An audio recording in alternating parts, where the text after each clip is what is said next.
usted va a quedar en el limbo, en el contexto. Entonces es necesario que conozcamos algún glosario de términos utilizados por Jesús.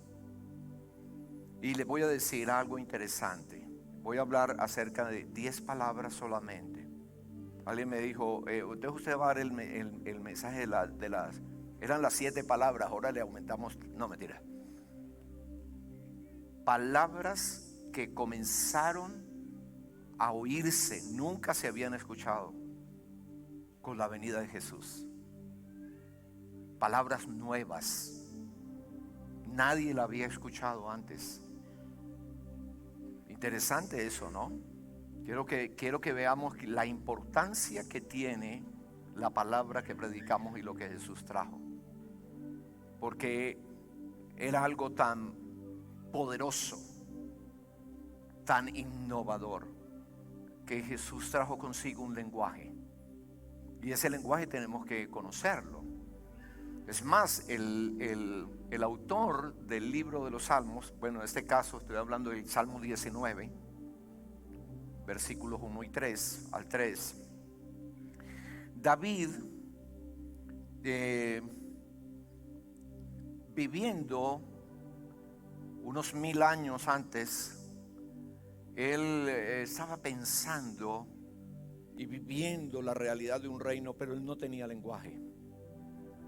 Ustedes saben lo tremendo que es que usted pueda experimentar algo en su espíritu, como le pasó a Pablo, que fue llevado por el Señor al tercer cielo, donde escuchó palabras en su espíritu que cuando vino a la tierra no encontró cómo expresarla. Póngase usted en este momentico en esa realidad espiritual. Que alguien le ponga a usted adentro de su espíritu un mensaje que usted sabe que es poderoso, que está influyendo, que hay una palabra allí, pero le dice, pero dímelo, y usted diga, no sé cómo decírtelo, sé que lo tengo, pero no tengo palabras. Y eso era lo que le pasaba a David. David decía estas palabras, mira, los cielos cuentan la gloria de Dios y el firmamento anuncia la obra de tus manos o de sus manos.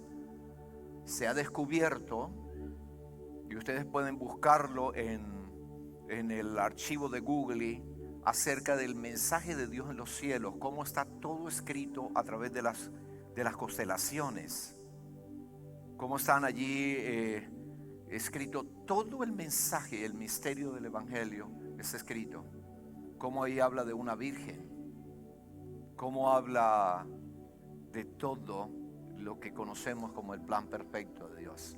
Está ahí escrito. Entonces David en el verso siguiente decía, un día emite palabra a otro día y una noche a otra noche le declara sabiduría. Está hablando aquí de algo que se llama revelación progresiva. ¿Entiende? Que todo no lo podemos conocer de una vez, sino que esto el Señor siempre trabaja con nosotros en el desarrollo progresivo de un sistema hasta que lleguemos al entendimiento pleno. Un día emite palabra, otro día una revelación a otra, como dice la Escritura, gracia sobre gracia. Cuando tú eres posicionado en un nivel de la gracia, entonces estás listo para ir al próximo peldaño de gracia. Es un crecimiento. Jesús crecía en gracia y en sabiduría. La revelación de Cristo, el conocimiento de su palabra, nos da crecimiento en nuestro espíritu. Entonces él decía, no hay lenguaje. Diga conmigo, no había lenguaje. Ya tenemos un lenguaje. Lenguaje del reino. Tenemos que conocerlo. Y dice, no hay lenguaje ni palabras. Por lo tanto, no es oída su voz.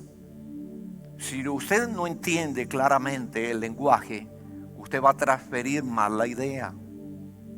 Por eso es que es necesario que veamos el contexto de las cosas que comenzaron a suceder en el lenguaje cuando Cristo vino. Déjenme decirles algo interesante para que ustedes vean algo. Ustedes saben que, por ejemplo, nosotros tenemos un lenguaje, el lenguaje de la medicina. A veces uno escucha a un médico hablar y uno se queda como en el aire, porque usan una cantidad de terminología que para ellos es tan sencillo porque la conocen, saben qué representa cada elemento, pero uno queda en el aire. Pero hay algo interesante que uno tiene que saber. Por ejemplo, miren esto, 1980. Fue esa década marcó un precedente en la historia de la humanidad, porque apareció la internet. La palabra internet no existía antes, salió en el 80. Tremendo, ¿no? Y hay una serie de términos allí que eran nuevos. Por ejemplo, cuando ustedes ven algo que se llama las 3W, World Wide Web, significa una red global, porque web significa eso, wide, como una red global. Entonces apareció una cantidad de términos: internet, digital, HTTP, hipertexto. Y comenzaron una serie de cosas que para nosotros, imagínate, ciberespacio, navegar en la nube. Alguien se despierta, alguien que se fue en el 70, se despierta y dice, ¿qué pasó? ¿De dónde salieron todos los términos? Y eso, para que ustedes vean, la influencia de un nuevo lenguaje digital produjo algo. En 1900, en los años 80, solamente el 7% de la población mundial hablaba inglés. Hoy, más del 20%. Porque en la aparición de la internet trajo algo que se llama la globalización. Y comenzaron a aparecer términos como este: el mundo es una pequeña aldea global. La influencia de la internet ha sido tremenda en el contexto de los hombres, porque el hombre está yendo hacia una cultura global que es diametralmente opuesto al principio eterno de Dios, que creó los pueblos, las naciones, que trajo una cultura con su reino. Tremendo eso. Entonces, quiero que veamos la influencia de lo que Jesús trajo con él. Y toda esa cantidad de palabras que tenemos que aprender, anotarla, anótenla. Aprendan ese glosario. No se van a perder en el caminar con el Señor. Van a tener una mente clara y precisa cuando ustedes escuchen el término. ¿Me entienden? ¿Sí? Bueno, listo. Entonces veamos, por ejemplo, hay algo también que quiero decirles. El apóstol Pablo, en su primera carta a los Corintios, enseña algo, un problema tremendo que él tuvo, que es lo que a nosotros nos pasa cuando tratamos de predicar el evangelio del reino y nosotros no tenemos una cultura, un conocimiento claro de lo que es el reino. Cuando Pablo llegó a predicarle a los griegos, ellos no entendían el término rey, ni entendían el término señor, porque en la cultura griega el reino y un señorío era un despotismo. Eso no existía. Imagínense lo que el apóstol Pablo tenía que pasar para predicarle el reino a una gente que creía que el reino era una estrategia o un sistema completamente y diametralmente opuesto a la mentalidad humanista del tiempo. Tuvo que inventar palabras, pedirle al Padre que le diera un lenguaje. Tremendo, ¿no? Entonces yo quiero que veamos las palabras que surgieron y que las podamos entender, ¿sí? Con la venida del Señor. La primera palabra nunca se había escuchado, ¿sabe? Lucas capítulo 2, verso 11. Nadie había escuchado esta palabra, nunca. Y es la palabra Cristo. Cristos. Nadie la había escuchado. Wow. Primero. Imagínese usted un momento que alguien irrumpa aquí y nos trae una palabra y uno diga, ¿qué es eso? Nadie había escuchado el término Cristo. Y aquí comienza la historia de este maravilloso momento, de esta experiencia gloriosa y eterna que nosotros vivimos. ¿Qué significa Cristo?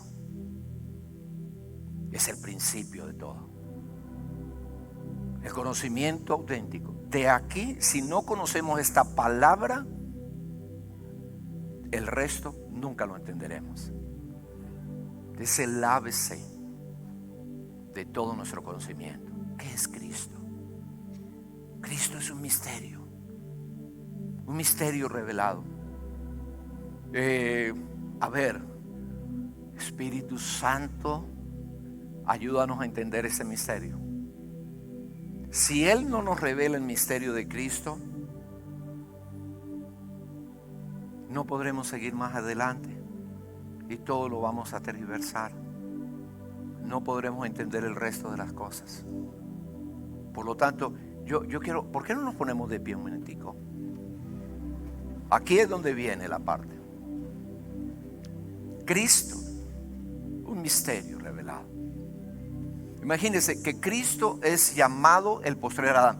Cristo es un misterio poderoso. Cristo es el verbo, la palabra misma, por el cual y por medio del cual Dios hizo todas las cosas.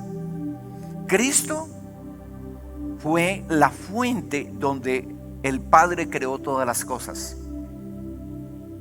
Adán fue hecho a la imagen de Cristo.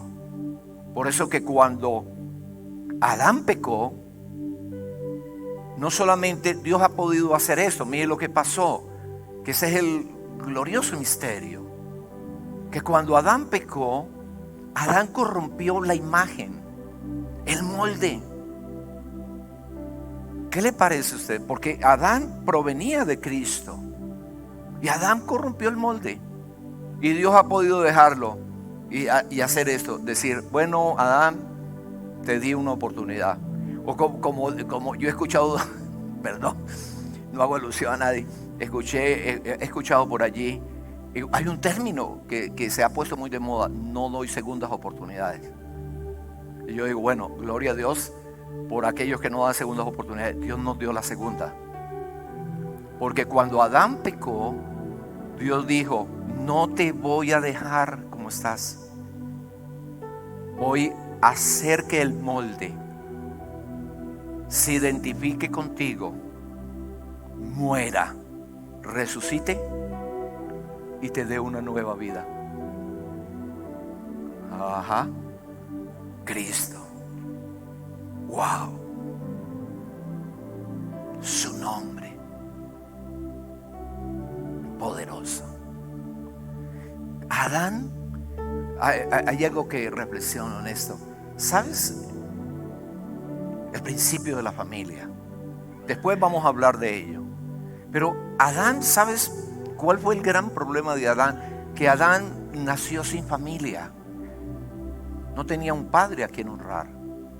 En cambio que Cristo fue introducido al mundo con una familia, con un padre que honró, que bendijo, etcétera, etcétera. Lo que quiero decir con esto es que Cristo es un misterio que tú tienes que comenzar a entender y a comprender.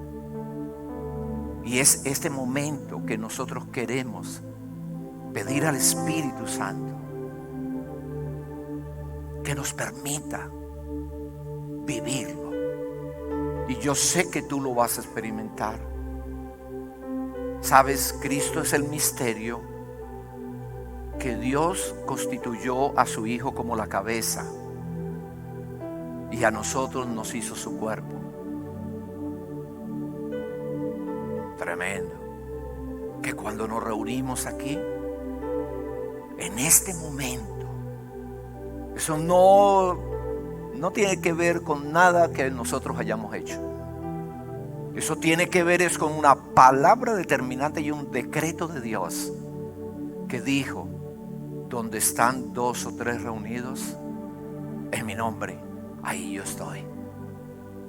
Aquel que dijo que Él es la cabeza y que nosotros somos su cuerpo. Aquel que hizo este misterio, que hoy sea posible en este lugar de Mérida, que el cielo y la tierra se encuentren.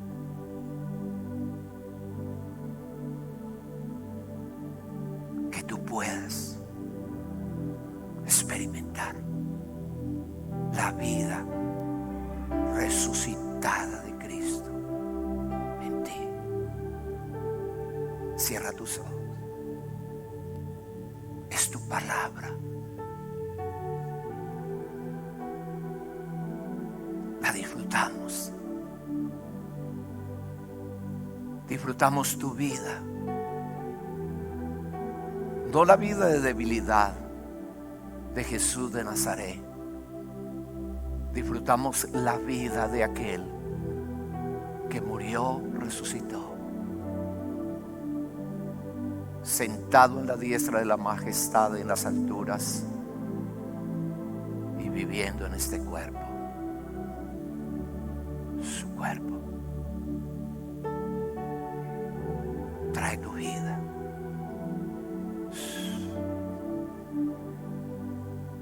Recibe la vida. Gracias. Deja que la vida fluya. La vida está fluyendo. Él lo prometió. De su interior correrán ríos de agua viva. Y tú lo experimentas. Gracias.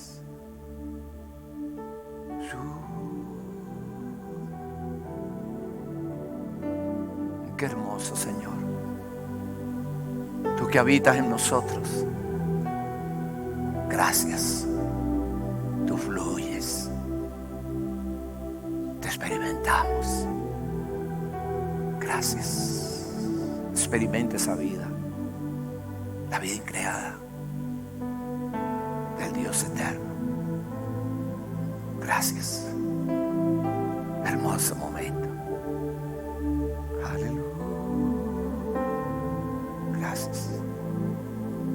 Gracias. Gracias, Señor. Gracias. Usted va a mirar a alguien aquí y afírmele esa palabra. Mire, porque Él lo dijo, tal como ustedes son, yo soy en este mundo. Voltea a mirar a alguien, abrázalo y dile: amo a Cristo, que es un misterio encarnado en ti. Hágale, dígaselo, dele un abrazo a ese y luego volteese al del otro lado y dele al del otro lado.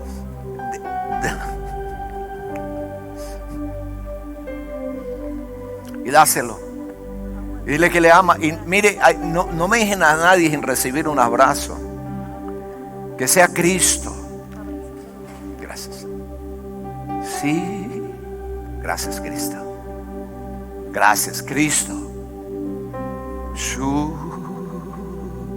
Gracias.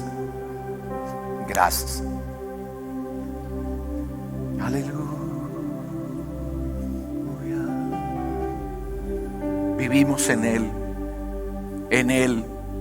con Él, por Él. Él es la vida, el centro de todo, de toda la creación de Dios. Amén. Denle un aplauso a Cristo.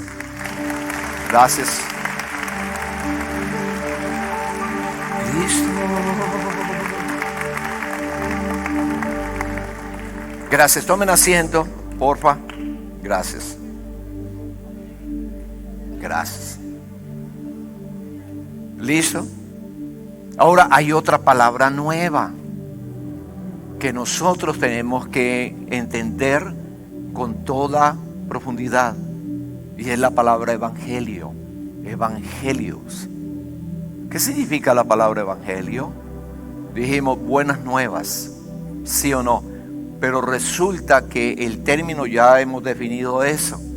A ti alguien te dice que te llamaron y te dicen que la deuda no tienes que pagarla, que te subieron el salario, que te ascendieron, que el examen que hiciste o que te hizo el médico te dice salió negativo, usted está completamente bien.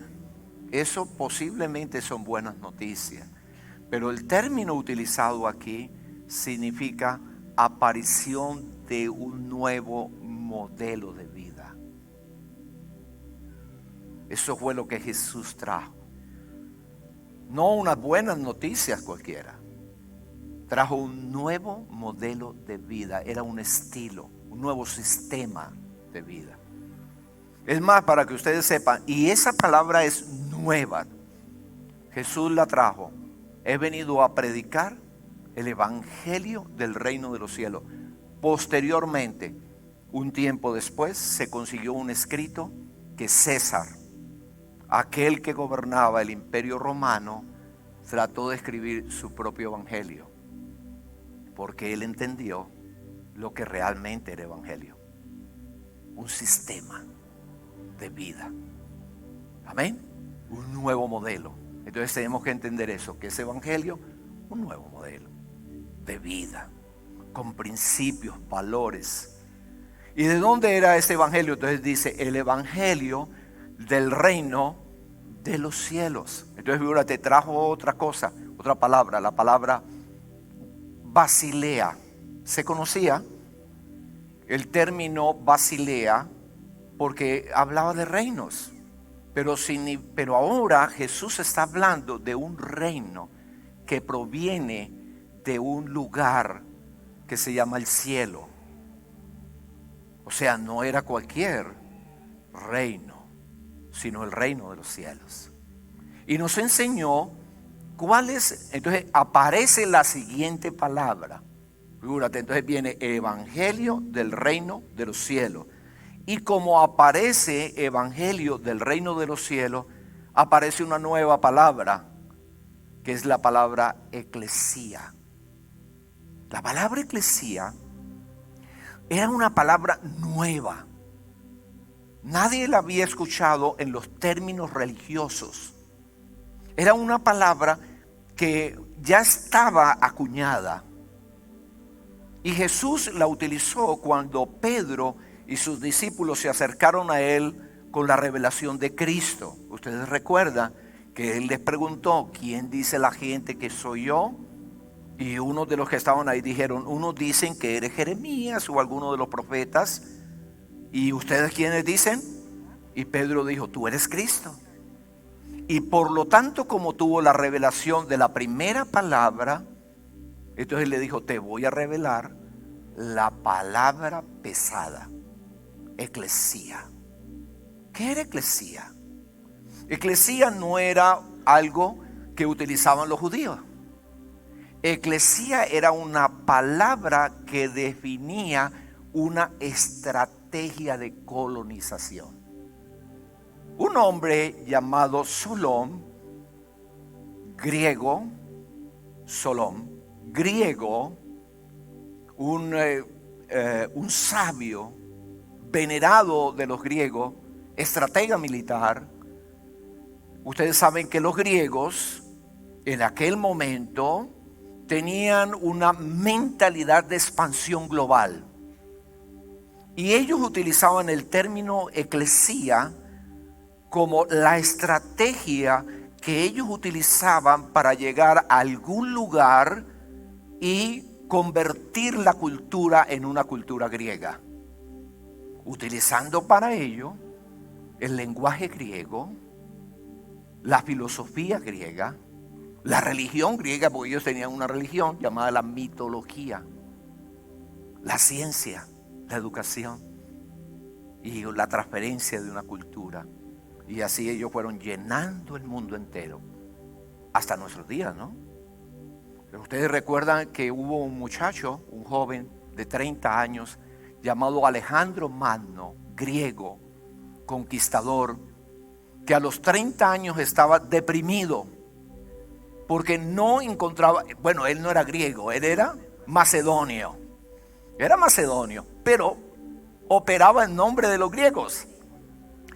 Y resulta que el muchacho, joven, 30 años, estaba deprimido a los 30 años porque ya no tenía nada más que conquistar.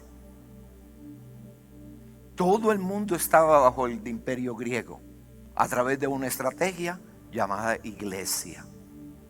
Bueno, se cuenta la historia que como se decía que el mundo era cuadrado, él llegó hasta el final del Éufrates, ¿cierto?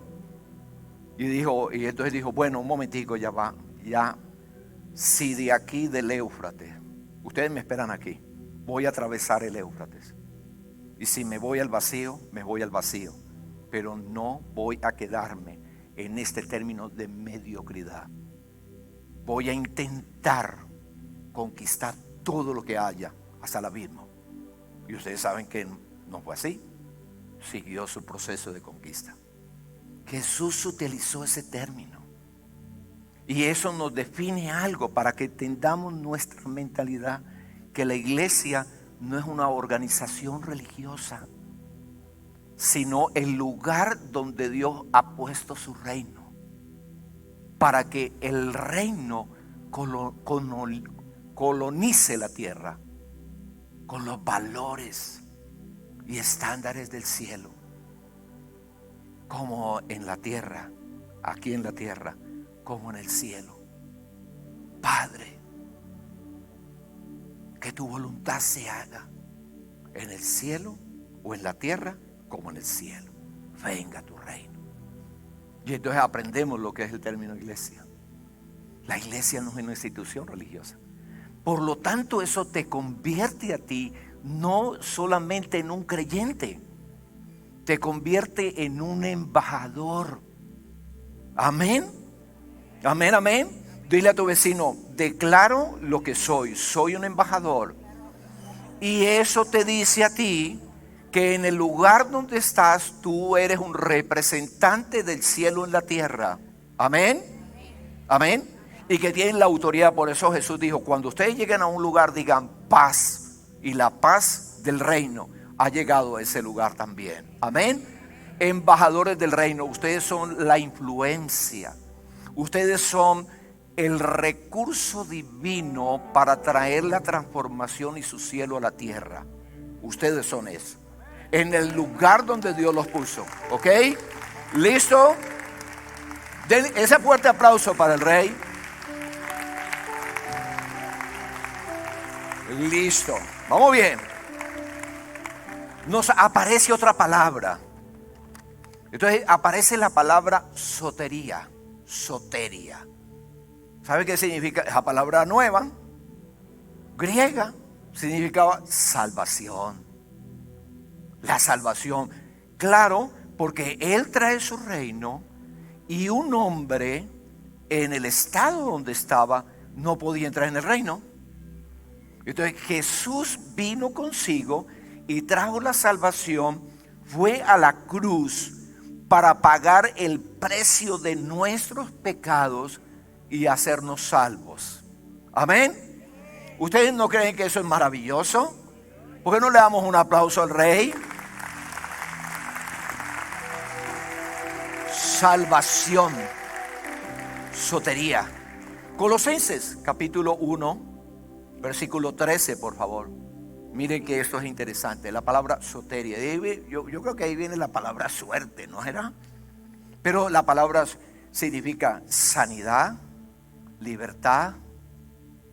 Todo lo que tú te puedas imaginar hermoso significa la palabra sotería, el cual nos ha librado de la potestad de las tinieblas y trasladado al reino de su amado Hijo. Verso siguiente, por favor. Mira esto. En quien tenemos redención por su sangre, el perdón de pecados. Ahora te voy a dar una noticia para que tengas en cuenta. La salvación en el término que Jesús estableció y presentó no significa tu destino final, sino tu punto de partida. Ajá, despacio, ¿verdad? Despacio. La gente muchas veces cree que Él nos salvó para sentarnos aquí en una banca a esperar que un día nos vayamos al cielo. Y ese es el gran engaño donde ha mantenido el sistema religioso a la iglesia para que no cumpla el propósito de ser embajadores del reino. Él nos salvó para hacernos parte de su reino y hacernos sus embajadores, a fin de que ¿qué? De que podamos desarrollar y expresar todo el potencial que está dentro de nosotros, que Él puso en nuestras vidas y de una forma inherente desde antes de la fundación del mundo, y que es lo único que hace feliz a un ser humano. ¿Entiendes?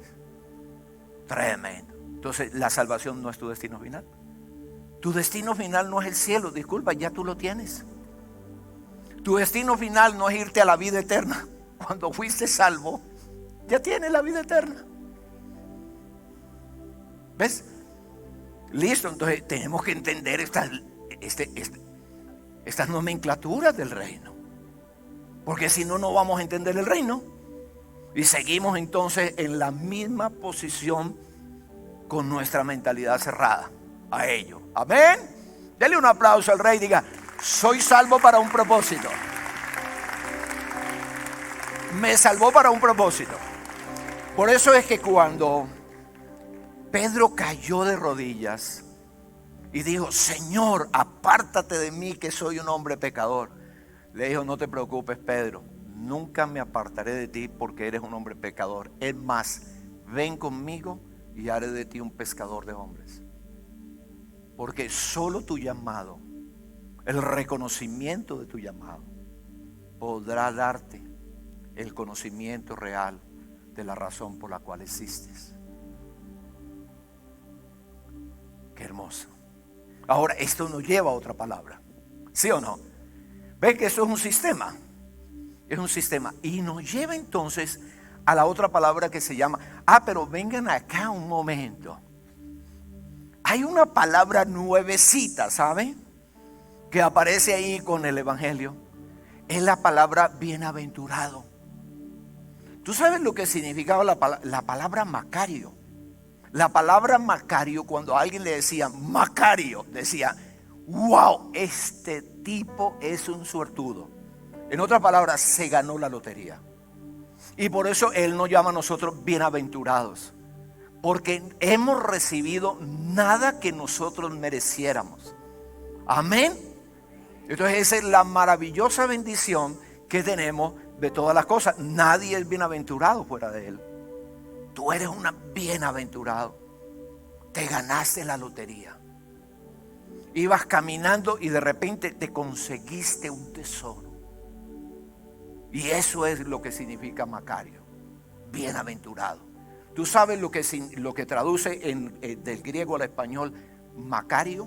Bienaventurado significa feliz, feliz, feliz y digno de ser envidiado. Amén. Mira al cielo y dices: soy envidiable. ¿Te tienen envidia? ¿En serio? ¿Te tienen envidia? Tú no lo sabes, te tienen envidia. Principados, potestades te tienen envidia. Imagínate la envidia de los ángeles. Viene esto. No, bueno, vamos a decir una envidia santa, como dicen por ahí, es envidia santa. Otros dicen orgullo santo. Los ángeles que pudieran estar aquí no entienden nada de lo que yo estoy diciendo. ¿Sabes? Cuando Cornelio tuvo una visión, se apareció un ángel y le dijo: llama a Pedro, el cual te hablará palabras por las cuales serás salvo tú y tu casa. Los ángeles no entienden salvación, porque ellos nunca participaron de una condición como la que hemos tenido nosotros. Por lo tanto, eres un envidiable. Amén. Dale un aplauso al rey que te hizo envidiable.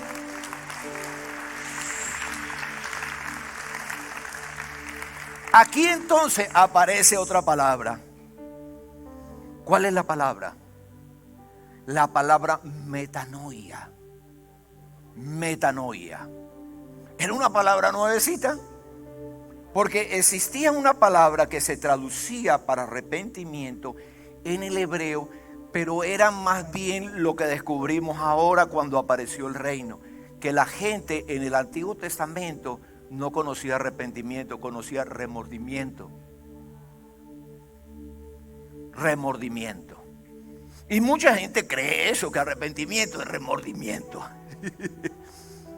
¿Entiendes? Que es venir y decir, ay Señor, wow. Y entonces bien llorar y llorar amargamente, rasgar sus vestidos como hacían los judíos, echarse ceniza en la cabeza, vestirse de silicio en medio de 40 de temperatura en el desierto. Y eso no cambiaba su vida. Porque la palabra arrepentimiento significa cambia tu forma de pensar. Y yo te voy a decir qué significa eso. Sabes que cuando el hombre pecó, su mente se alineó a un sistema antirreino, conocimiento del bien y del mal.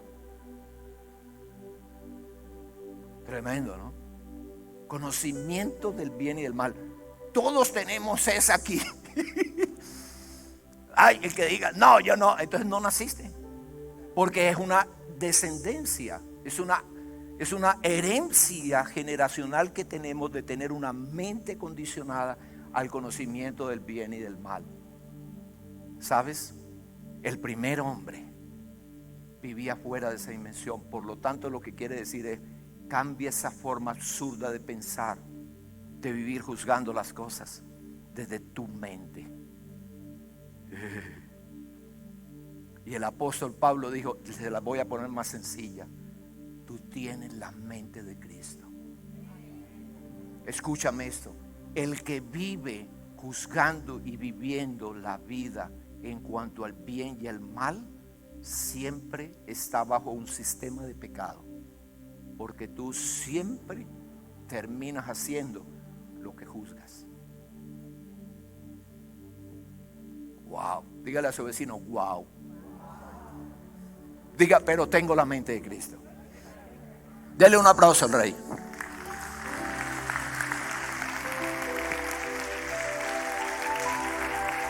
Pablo, tienes la mente de Cristo. O sea, tú no tienes... Esto no es de conducta, es de vida. Recuerda que la tentación que hubo para el primer hombre era: tenés el árbol de la ciencia del conocimiento del bien y del mal, y tienes el árbol de la vida.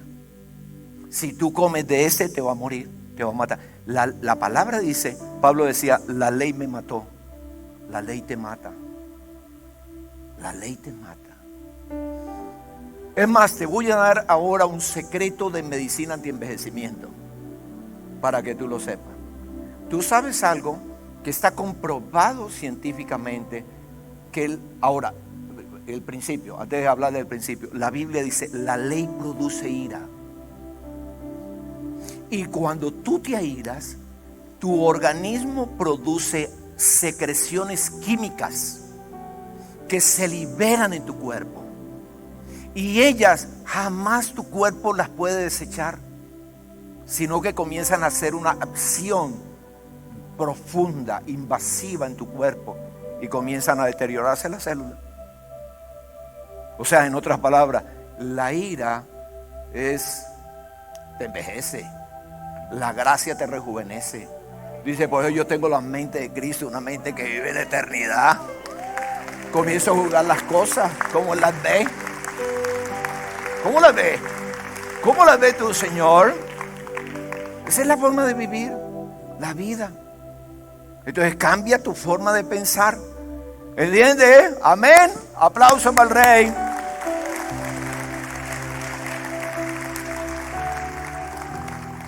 Búscame Mateo 11, por favor. Y entonces aquí aparece una palabra interesante que el apóstol nos enseñó. ¿Sabe cuál era la palabra? Una palabra griega.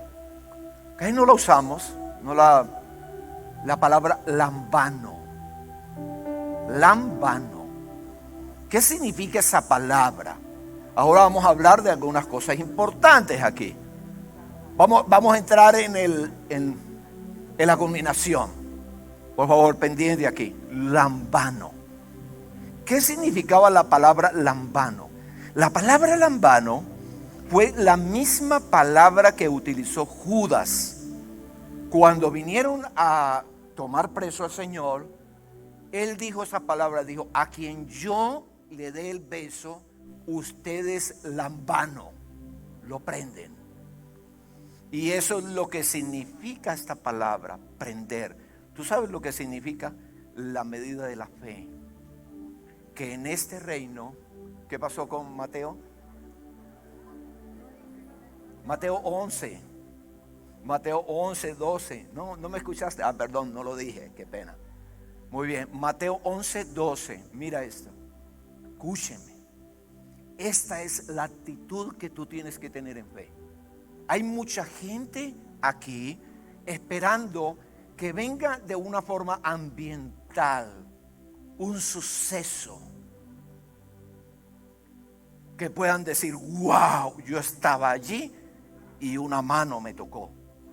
Cosas ultrasensoriales que pertenecen a la vieja vida.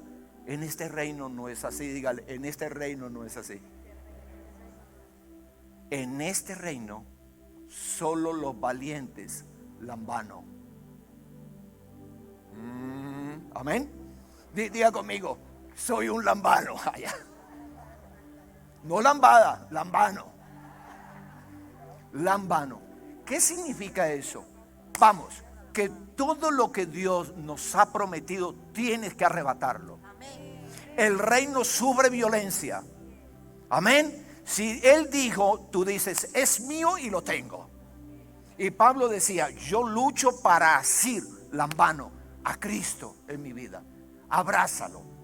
Tú tienes la mente de Cristo y tú vas a salir de aquí diciendo: lo he conseguido y es mío. Ahí apareció una palabra griega, otra palabra griega, el lenguaje del reino. ¿Sabe por qué Dios permitió que el evangelio no se escribiera en hebreo? Porque el evangelio es para todo el mundo. Y el griego era la palabra, el idioma que todo el mundo hablaba. Y había una palabra que se puede comparar con aquello de lo que tú te vas a decir, la palabra eureka. Y la palabra eureka en griego significaba ¿qué? Lo encontré. ¿Y sabe qué significaba? Dice: lo encontré, es mío. Amén. ¿Qué vas a hacer tú, lambano? Lo que Dios te revela, no te lo revela como un accesorio en tu vida. Lo que Dios te enseña, no te lo enseña para que tú lo guardes en la cartera, sino para que digas: es mío. Amén. No, yo creo que no, como que no me han entendido. Es mío. La palabra para recibir el Espíritu Santo es la palabra lambano. Significa: apriétalo, abrázalo, no lo dejes ir. Dice: es mío, eres mío, Espíritu Santo. No te dejo ir. Eres mi vida. El reino sufre violencia. Solamente los violentos lo arrebatan. Me están diciendo algo aquí. Hubo un hombre llamado Jacob.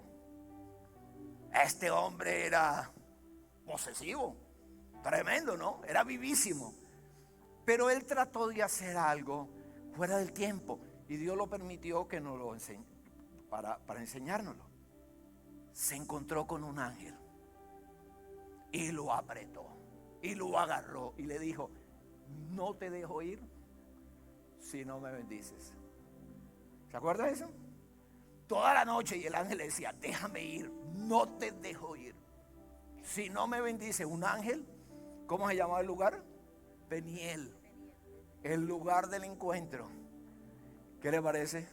Y usted no tiene que hacer eso. Le voy a explicar por qué. Él se metió en problemas porque él pidió una bendición que solamente venía después de la venida de Cristo. Y por eso, pero mire que, pero sí recibió bendición. ¿Por qué? Porque él se llamaba Jacob. Y Jacob le cambiaron el nombre por Israel. Y miren ustedes que Israel tiene la naturaleza de ese hombre. Se aferran a algo y nadie lo saca de ahí. Levante su mano y diga: yo tengo la genética de Cristo. y soy lambano. Todo lo que Él me revele en lo sucesivo, no lo dejaré ir. Soy un valiente. Vamos. Soy un valiente. Espíritu violento. Mira, espíritu violento. Para decir, es mío. No te lo dejo ir. Tengo la mente de Cristo. Y tu carne y tu cosa te dirán otra cosa y tú dirás, no, Señor, tengo la mente de Cristo. Aplauso para ese rey maravilloso. Voy con creo que es la novena por ahí. No he hecho la cuenta. Voy con la próxima palabra. ¿Saben algo? La próxima palabra ustedes la van a encontrar solamente una vez en el Antiguo Testamento. La palabra fe. Fe no existía, pistis. Y es más, y fue dada para profetizarle a los que estamos viviendo esta fe. El justo vivirá por la fe. ¿Ok? Bien. ¿Cuántos están aquí? No se me vayan, no se me vayan. Ya estoy terminando. Pistis, la palabra pistis, que es igual a la palabra fe. Ahora, yo quiero, pregúntele aquí hay muchos teólogos, vamos a preguntarle a alguien aquí, ¿qué es fe? Pregúntale a alguien, ¿qué es fe? Pregúntale, ¿qué es fe? ¿Cómo? Búsqueme Hebreos capítulo 11.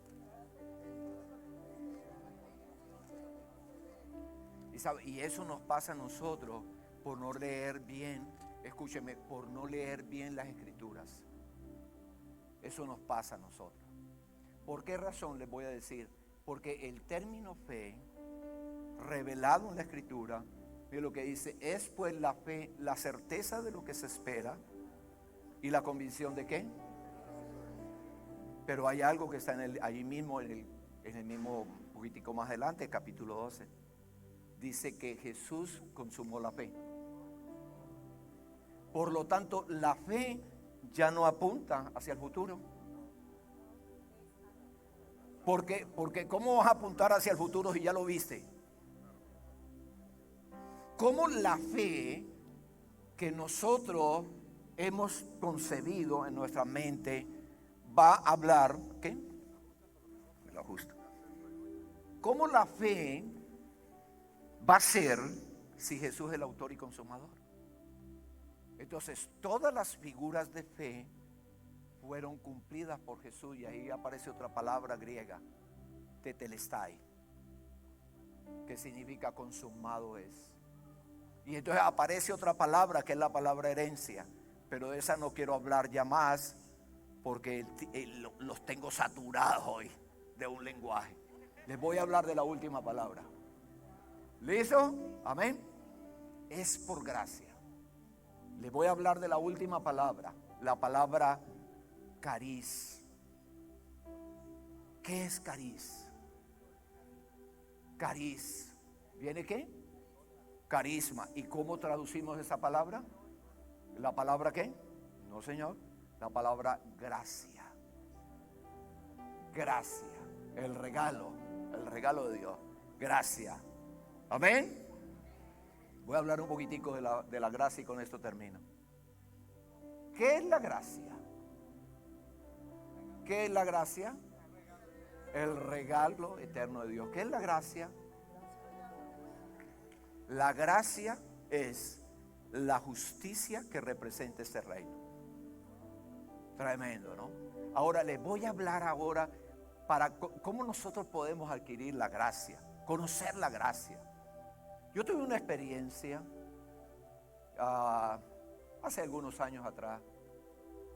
Me invitaron a predicar a una iglesia. Y esa mañana me levanté bien temprano y yo creo que yo tenía la palabra de Dios en mi vida. Wow, yo en serio, una certeza que Dios me había dado una palabra para la iglesia, y yo dije, wow, la iglesia hoy va a recibir una palabra del corazón de Dios. Y estando en eso, un chico que le habíamos dado alojamiento, que lo había cuidado como un niño, como un hijo, se levantó esa mañana y de una forma sorpresiva intentó agredirme. Y comenzó a maltratarme, y a decirme palabras impresionantes. Y dije, Señor, ¿qué es esto? Wow, yo no me merezco esto. A este hombre le he dado todo. Y fue cuando escuché la voz del Espíritu que me dijo, te estoy dando a conocer la gracia para que no hables solamente conceptos y teorías.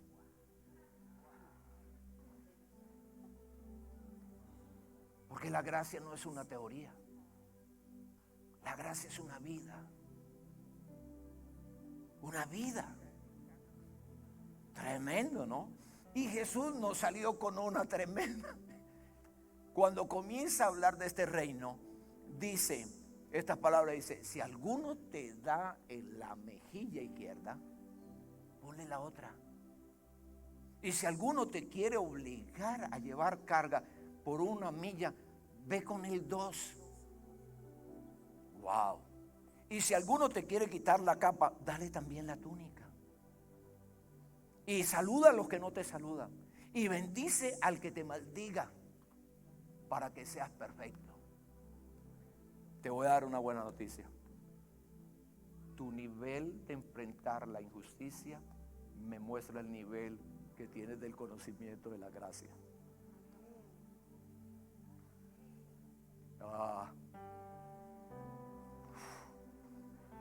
Te la voy a volver.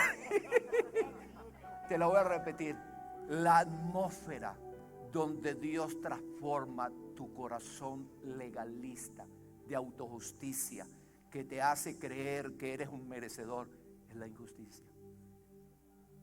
Y desde este día quiero que cuando salgas de aquí comience a abrazar la justicia como el proceso donde Dios te mete a ti para hacerte el vaso lleno de gracia. La gracia no es una revelación mental,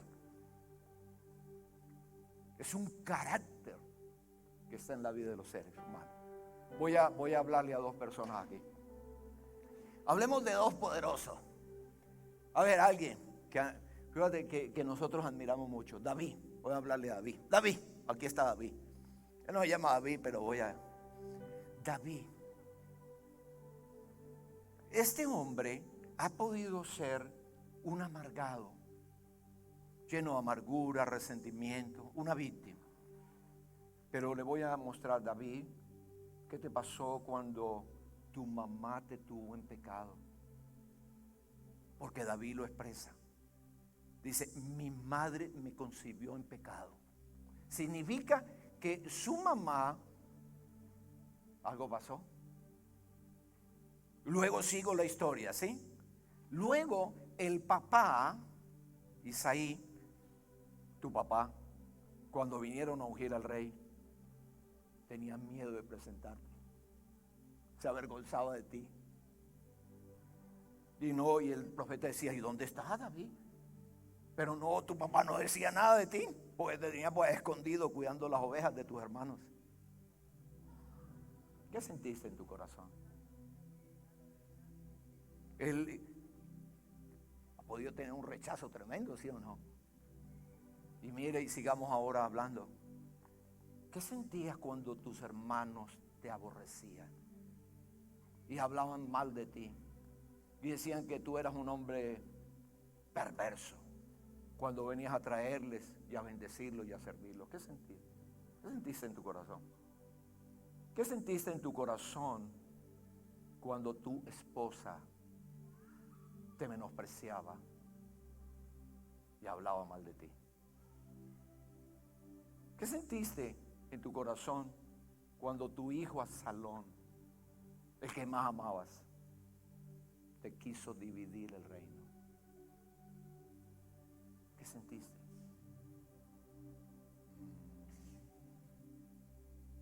¿Qué sentiste en tu corazón cuando Abner, el hombre de confianza, o Joac, el hombre de confianza que tú tenías, le dabas una orden y iba y hacía lo otro? ¿Qué sentías? Porque lo que hayas sentido no fue otra cosa, sino la expresión que te formó para llegar a ser el vaso libre de amargura para el rey. Y mostró quién eras tú, el amado de Dios. Amén. Dele un aplauso a David. No, mentiras, a Jesús. Y voy a hablarle a José. Voy a hablarle a José. José. Tremendo, ¿no? José, ¿qué sentiste tú cuando teniendo 1 año, tu mamá pariendo a Benjamín se fue de la tierra y te dejó solo, como un niño?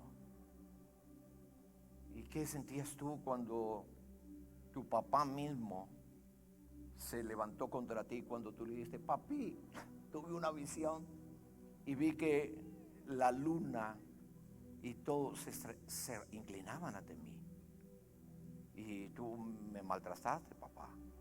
¿Qué sentiste tú? ¿Qué sentiste tú cuando tus hermanos, fuiste a llevarle la comida a tus hermanos y uno de ellos dijo: vamos a matarlo?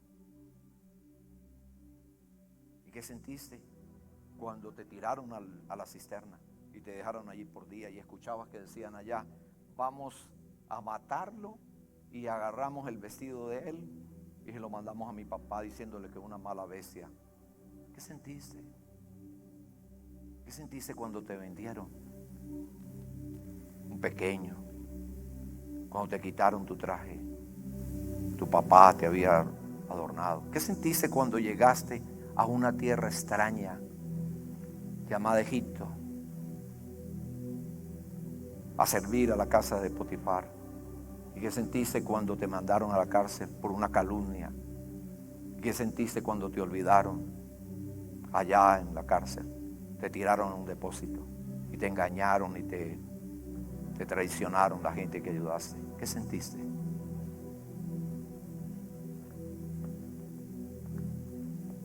Cuando la gente vio a José, sus hermanos comenzaron a llorar y le dijeron: hermano, todo este mal te hicimos. Él le dijo esta palabra: lo que tú vas a entender de hoy en adelante. Dijo: no fueron ustedes, fue un proceso de Dios. Es el proceso de Dios.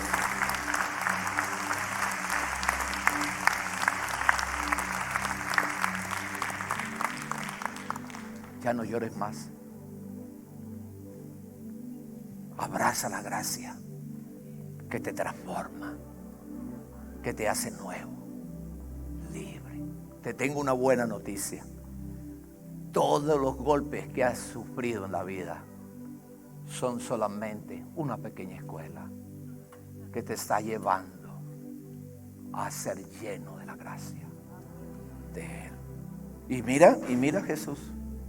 Jesús, lleno de gracia, fue la persona que más injusticia sufrió en la tierra, pero es el más lleno de gracia que podamos encontrar.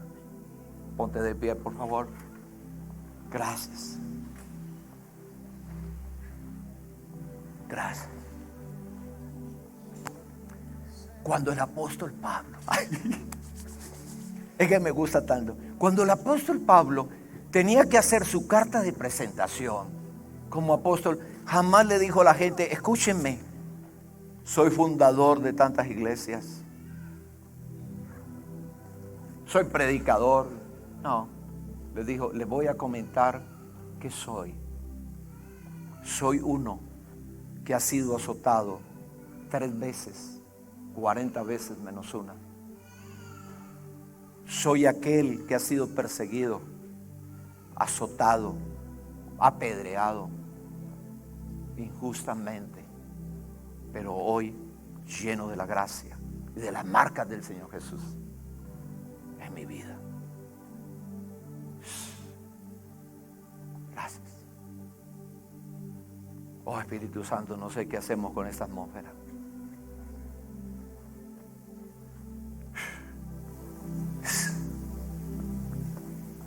Que nos saca de ese lugar de víctimas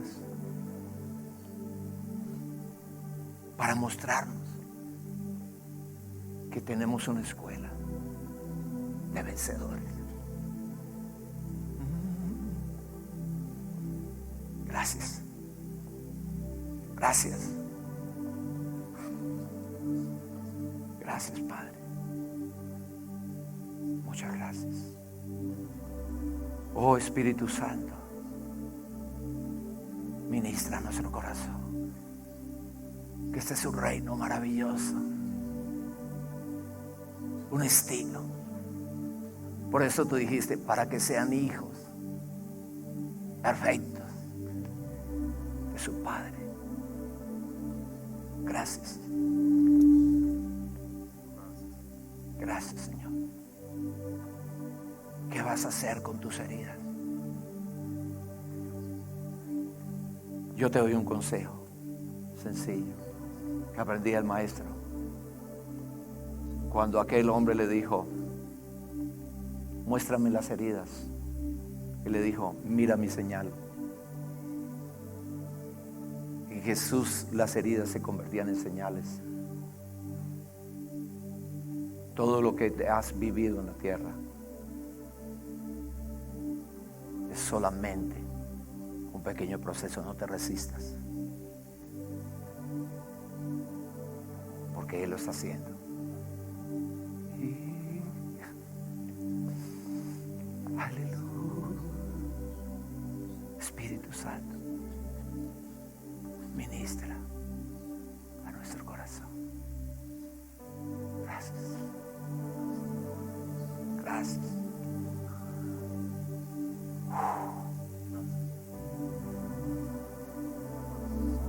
Gracias. Gracias. Gracias. Gracias, Señor. Gracias, Señor. Sí, gracias. Ay, aleluya. Gracias. Él lo hace. Él me dice que lo está haciendo, que está produciendo en tu corazón una convicción tal que en lo sucesivo aprenderás a amar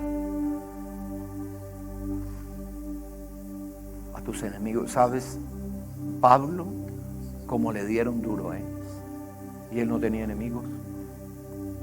Los únicos enemigos que Pablo reconocía no eran los enemigos de él, sino los enemigos de la cruz de Cristo, porque él no tenía enemigos, porque a todos los había perdonado. Gracias. Gracias, Espíritu Santo. Gracias. Yo no sé, esta es una atmósfera que solamente Él la puede discernir. Gracias, Señor, por todo lo que has hecho. Gracias. Gracias.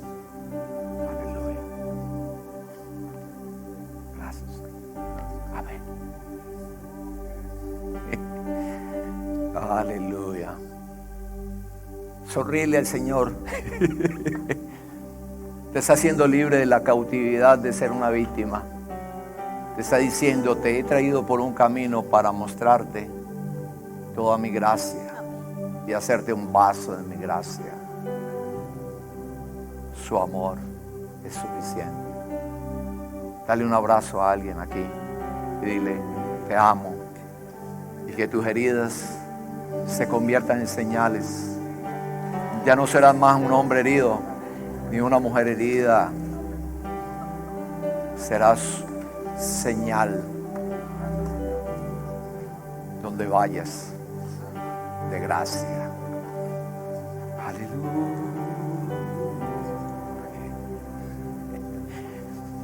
Gracias. Hay tanta dulzura. Veo en serio. No, yo sé que la palabra misma lo está haciendo en tu corazón. Ve aquí dando gracias al Padre. por todo lo que Él ha permitido y el camino que te ha traído. Amén. Amén. No sé qué viene ahora en el programa, pero es un programa del Espíritu. ¿Tiene alguien aquí alguna palabra? ¿Alguien, el Espíritu de Dios puede tener una palabra a través de alguien? Alguien que selle. Gracias. Gracias, Señor. Papi hermoso, gracias por darnos esta maravillosa oportunidad de conocerte, de conocer tu palabra, de saber, Señor, que tú trajiste contigo ese reino poderoso y hermoso, donde nos has trasladado, que tiene una cultura, un lenguaje, una costumbre y un estilo de vida precioso, donde todos los ciudadanos se asemejan a su rey. Gracias. Nos vamos esta mañana de acá. Gracias, Señor. Padre, declaro bendición sobre todos los discípulos. Yo quiero, antes de irnos, dejarles algo a ustedes. ¿Saben? En plena pandemia, el Espíritu Santo nos dio un manual. Este manual, yo le voy a decir algo con todo el corazón. Este manual lo utilizan algunas iglesias para tener un programa sistemático de discipulado, donde tú puedas comenzar desde el punto cero y caminar a la plenitud de la palabra por la revelación y la gracia del Espíritu recibido a través de un espíritu de paternidad. ¿Sabe? Yo quiero decirles algo importante. Cuando Jesús vino a la tierra, reveló algo que nadie había escuchado antes, que puso a todo el mundo en jaque, cuando Él dijo: mi Padre es Dios. Porque nadie había escuchado acerca de paternidad. Este reino es un reino de paternidad. Amén. La orfandad es la ausencia de paternidad. Y quiero que sepas algo, que la orfandad no significa que no tengas un padre. Porque yo voy a decirte que el hijo pródigo y su hermano tenían un padre, pero los dos eran huérfanos. Porque uno de ellos veía a su padre como el que proveía los recursos, y el otro lo veía como un jefe, y ninguno de ellos pudo reconocer la paternidad. La paternidad se reconoce. Solamente la paternidad puede producir discipulado, que tú puedas abrir tu corazón a alguien que te lleve desde un punto cero al punto del propósito. Les animo a que todos nos conectemos en un modelo y un sistema discipulado, que nadie esté solo, que todos caminemos en la iglesia siendo discipuladores y discípulos de alguien. Amén. Denle un aplauso al Rey y nos encontramos. Listo. Nos vemos.